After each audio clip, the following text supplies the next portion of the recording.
नमस्कार, आप देख रहे हैं हिम स्टार। आपका बहुत बहुत स्वागत है। हिम स्टार हिमाचल प्रदेश का आपका अपना चैनल।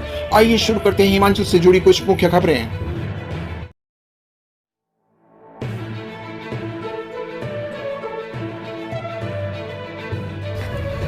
व्यवस्था परिवर्तन के साथ बदलेगी राजनीतिक संस्कृति। हिमाचल के मुख्यमंत्री सुखविंदर सिंह सुक्खू का कहना है कि राज्य में उनकी सरकार सत्ता के लिए नहीं बल्कि व्यवस्था परिवर्तन के लिए आई है। मंत्रिमंडल विस्तार में हो रही देरी, आर्थिक बदहाल, राज्य में लोक लुभावन चुनावी वादे पूरे करने की चुनौती, राजनीतिक संस्कृति में बदलाव, कांग्रेस की छवि और राज्य में अदानी सीमेंट कंपनी के 2 प्लांट बंद करने को लेकर मुख्यमंत्री से बातचीत। विधानसभा का सत्र बुलाकर विधायकों को शपथ होनी है। अंतिम सप्ताह तक मंत्रिमंडल गठन हो जाएगा। हमने चुनाव में जो गारंटी दी है उन्हें पूरा करना हमारी प्राथमिकता है। वादे व जनता से जुड़े अन्य जो भी मुद्दे हैं उन्हें पहले पूरा करेंगे। फैक्ट्री यूनियन और अदानी समूह के बीच विवाद है। सरकार चाहती है कि समझौता हो जाए, लेकिन न यूनियन का नुकसान हो और न फैक्ट्री का। लेकिन एक बात साफ कर दूं कि हिमाचल प्रदेश में सीमेंट के दाम कम करने ही होंगे। ऐसा कतई न हो कि पंजाब में सीमेंट सस्ते में बिके और हिमाचल में महंगा।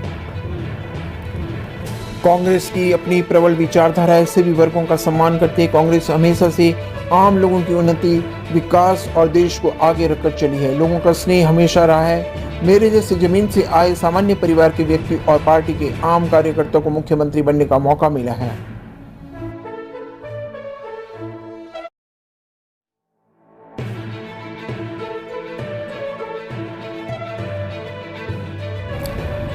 नए बजट के लिए केंद्र से घट जाएगी 2000 करोड़ की ग्रांट।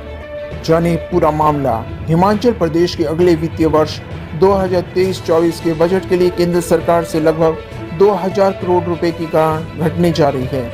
ये जीएसटी प्रतिपूर्ति के बंद होने और राजस्व घाटा अनुदान में कटौती से कम होने जा रही है। नए वार्षिक बजट को तैयार करने में जुटा वित्त विभाग इस संबंध में अभी से चिंतित हो गया है कि आगे बजट प्रबंधन कैसे होगा। राज्य सरकार के लिए जीएसटी प्रतिपूर्ति जून 2022 के बाद से बंद हो चुकी है। अब हिमाचल प्रदेश को अपने करों से जो आय मिलेगी वही जीएसटी प्रतिपूर्ति से हुई बजट की कमी का स्थान लेगी। यह आमदनी कितनी होगी इसका किसी को सही से पता नहीं है। अगले वित्त वर्ष के बजट का आकार कितना होगा इस बारे में अभी विभागों से विचार मंत्रणा होनी है, लेकिन इसे करीब 2000 करोड़ रुपए की इस कमी को देखते हुए तैयार किया जाएगा। कांग्रेस सरकार के समक्ष इस तरह से नई चुनौतियां पैदा होने वाली हैं। नए बजट पर मंत्रणा के लिए अतिरिक्त मुख्य सचिव वित्त ने बुलाई बैठक। चालू वित्त वर्ष के लिए पारित किया था 54,592 करोड़ का बजट।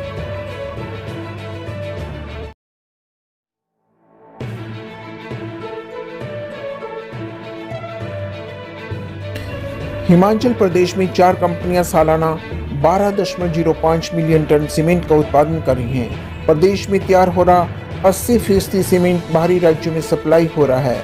ये कंपनियां हर साल 11.67 मिलियन टन क्लिंकर भी तैयार कर रही हैं। इसमें अधिकांश क्लिंकर राज्य से बाहर स्थापित सीमेंट प्लांटों के लिए कच्चे माल के रूप में भेजा जाता है। इससे एक बात साफ है कि हिमाचल के सीमेंट प्लांट चलाने के लिए ही नहीं बल्कि बाहरी राज्यों के प्लांटों को कच्चे माल के रूप में राज्यों के पहाड़ों को तोड़कर क्लिंकर बनाकर भेजा जाता रहा है। इन प्लांटों के लिए सरकार ने भूमि लीज पर दी है।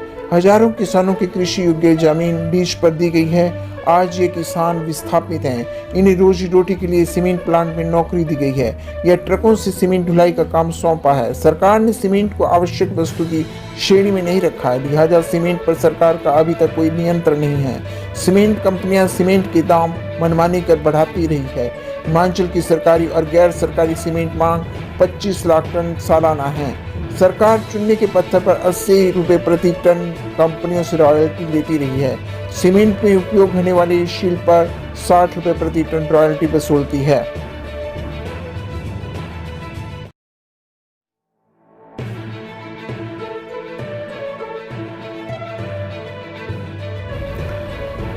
विधानसभा अध्यक्ष पद के लिए कांगड़ा, सोलन और शिमला जिला में मुकाबला। तीनों जिलों के वरिष्ठ कांग्रेस विधायकों को लेकर हाईकमान माथापच्ची करा है। जिला कांगड़ा से चंद्र कुमार, सोलन से कर्नल धनीराम शांडिल और शिमला से कुलदीप राठौर के नाम विधानसभा अध्यक्ष के पद की दौड़ में शामिल बताए जा रहे हैं। उधर 23 दिसंबर को विधानसभा सदन धर्मशाला में ही मुख्यमंत्री सुखविंदर सिंह सुक्खू अपने पत्ते खोलेंगे। रविवार को मंत्रिमंडल का गठन करने के लिए दोबारा मुख्यमंत्री और प्रदेश कांग्रेस प्रभारी राजीव शुक्ला के बीच मंत्रणा हुई। शीत सत्र के बाद ही मंत्रिमंडल गठन की संभावना है। रविवार को दिल्ली से अधिकांश कांग्रेस विधायकों की अपने अपने निर्वाचन क्षेत्रों में वापसी हो गई है। उप मुख्यमंत्री मुकेश अग्निहोत्री शिमला पहुंचकर विभागीय समीक्षाओं में जुट गए हैं।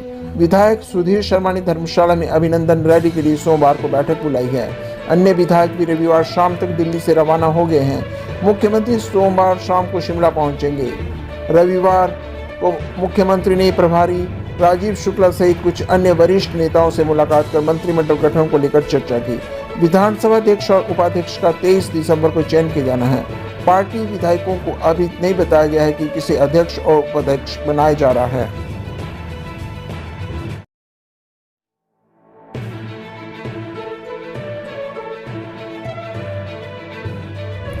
लक्ष्य पूरा कर उपलब्धि भरा रहा वर्ष 2022। HPPCL ने स्थापना दिवस पर गिनाए बेहतर कार्य।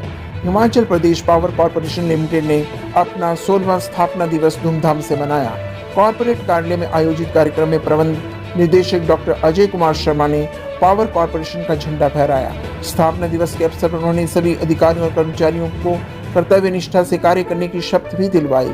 उन्होंने कहा कि निगम प्रदेश सरकार द्वारा निर्धारित लक्ष्यों को पूरा कर ऊर्जा उत्पादन द्वारा प्रदेश की समृद्धि में कार्यरत है।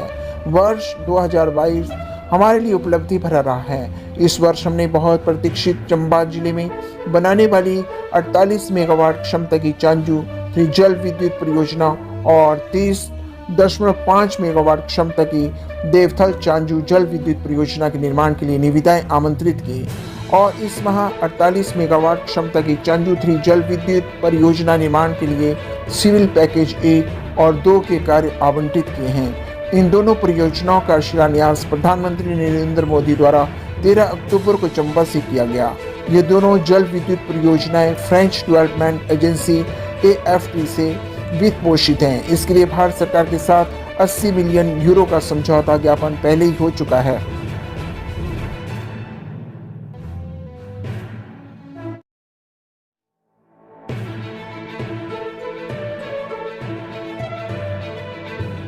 हिमाचल में विधानसभा सत्र के बाद होगा प्रशासनिक फेरबदल। हिमाचल प्रदेश में अभी प्रशासनिक फेरबदल नहीं होगा। सरकार विधानसभा के शीतकालीन सत्र के बाद ही इस पर विचार कर सकती है। प्रदेश सरकार ने अधिकारियों को विकास कार्यों में तेजी लाने के निर्देश दिए हैं। इसके अलावा अधिकारियों को प्रतिदिन विकास कार्यों को लेकर बैठक करने के लिए कहा गया है। हिमाचल में सरकार बदलने के बाद चर्चा की प्रशासनिक फेरबदल होगा। सचिवालय के उच्च अधिकारियों के अलावा जिला उपायुक्तों और पुलिस अधिकारियों को इधर से उधर किया जाएगा। प्रदेश सरकार बड़े महकमों में विश्वास के अधिकारियों की तैनाती की जाएगी, लेकिन प्रदेश सरकार ने फिलहाल इस पर विराम लगाया है। मुख्यमंत्री विकास कार्यों को लेकर अधिकारियों के साथ बैठकें कर रहे हैं। कृषि और उद्योग विभाग के अधिकारियों से बैठकें हो चुकी हैं। अब अन्य विभागों के अधिकारियों के साथ बैठकें होनी हैं। दिल्ली से लौटने के बाद मुख्यमंत्री विभागों के अधिकारियों के साथ करेंगे। हालांकि मुख्यमंत्री हिमाचल से बाहर हैं। दिल्ली में होने के बाद भी वो अधिकारियों से विकास कार्यों को लेकर दिशा निर्देश जारी कर रहे हैं।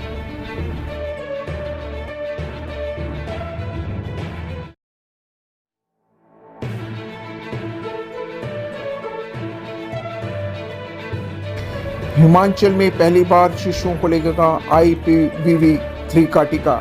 हिमाचल प्रदेश में पहली बार स्वास्थ्य विभाग शिशुओं को पोलियो रोधी बूस्टर डोज लगाएगा। शिशु पोलियो की चपेट में न आए, इसके लिए राष्ट्रीय टीकाकरण अभियान 2022-23 में संशोधन किया गया है। अब 9 माह के हर शिशु को इनएक्टिव पोलियो वायरस वैक्सीन 3 की बूस्टर डोज लगेगी। भारत सरकार ने स्वास्थ्य विभाग को इसके निर्देश जारी कर दिए हैं। हिमाचल में स्वास्थ्य विभाग 1 जनवरी 2023 से 9 माह की आयु पूर्ण कर चुके हर शिशु को IPV3 का टीका लगाने की तैयारी कर रहा है। बता दें कि पड़ोसी देश पाकिस्तान, अफगानिस्तान में पोलियो के मामले बढ़ने लगे हैं। ऐसे में स्वास्थ्य मंत्रालय सतर्क हो गया है, जिसके बाद IPV3 का टीका लगाने के निर्देश जारी हुए हैं। गौरतलब है कि अब 9 माह तक के शिशुओं को इनएक्टिव पोलियो वायरस वैक्सीन के 3 टीके लगेंगे। इनमें एक पोलियो रोधी बूस्टर डोज को IPV3 के रूप में शामिल किया गया है। अभी तक शिशुओं को 2 टीके ही लगाए जाते थे, अब 3 टीके लगेंगे।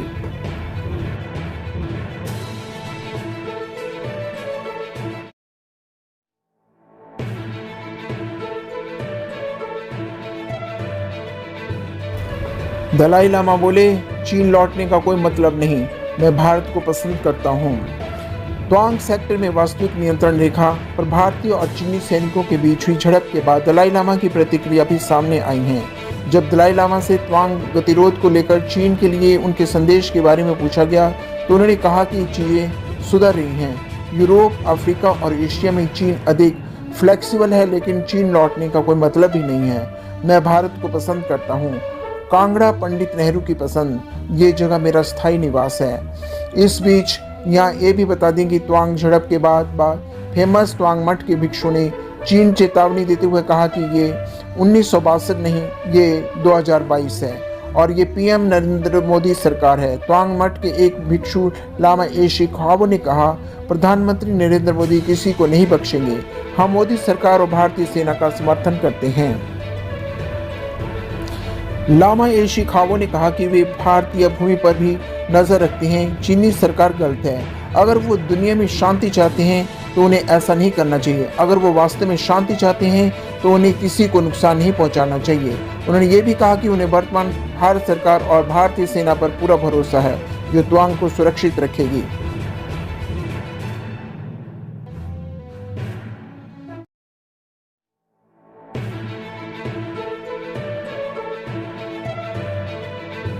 हिमाचल के बीड़ बिलिंग में अप्रैल में शुरू होगा एशिया का पहला पैराग्लाइडिंग स्कूल।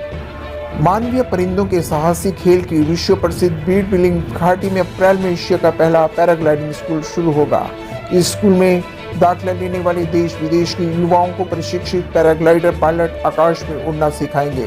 पैराग्लाइडिंग स्कूल शुरू होने से यहाँ पर्यटन व्यवसाय को बढ़ावा मिलेगा और इस क्षेत्र को अंतर्राष्ट्रीय स्तर पर और ज्यादा पहचान मिलेगी। हालांकि हाईकोर्ट ने स्कूल को दिसंबर में शुरू करने के निर्देश दिए थे, लेकिन अब यह अप्रैल में शुरू होगा। इस स्कूल में कितने बच्चे प्रतिवर्ष दाखिला ले सकेंगे और इसकी फीस क्या होगी, इस बारे में अब तक कुछ भी साफ नहीं है। प्रदेश सरकार ने अभी इस स्कूल के संचालन का जिम्मा पर्वतारोहण शिक्षण संस्थान मनाली को दिया है। बिलिंग पैराग्लाइडिंग एसोसिएशन के निदेशक अनुराग शर्मा का कहना है कि स्कूल का उद्घाटन मुख्यमंत्री सुखविंदर सिंह सुक्खू करेंगे। मुख्यमंत्री से स्कूल के स्थायी संचालन के लिए एक उपयुक्त एजेंसी को अधिकृत करने का आग्रह किया जाएगा। गौरव की स्कूल की नींव वर्ष 2015 में तत्कालीन मुख्यमंत्री वीरभद्र सिंह ने रखी थी। स्कूल के लिए केंद्रीय पर्यटन मंत्रालय ने 9 करोड़ रुपए का प्रावधान किया था। इसके लिए बीड़ बिलिंग की लैंडिंग साइट की कुछ दूरी पर ही 29 कनाल जमीन उपलब्ध करवाई गई थी।